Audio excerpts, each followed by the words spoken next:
right, so here's a new problem. In my other video, the 30 amp video, actually that was when I first saw the problem, was when I was standing at this spot and I was doing my 30 amp video.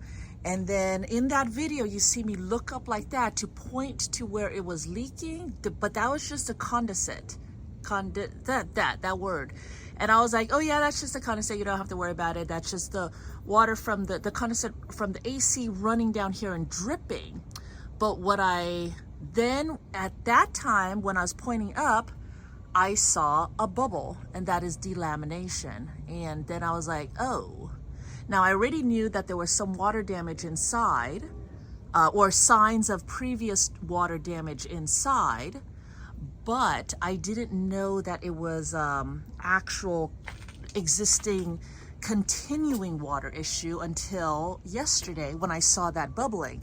And now this morning, you can see we still have this spot, even though I had turned off that AC yesterday afternoon. As soon as I saw that problem, I turned off the AC and stopped it. And you can see we are still dripping because the water is still inside this panel and it's actually squishing out from here, the bottom of this cab over.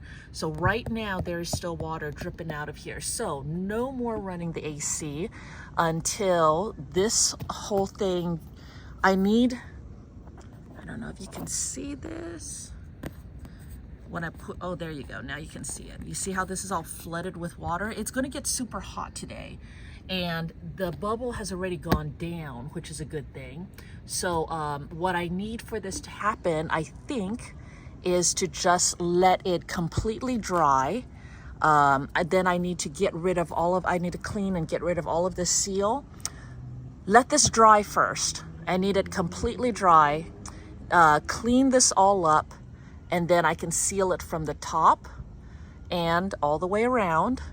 But I think that if I do that, I don't have to, there's a little bit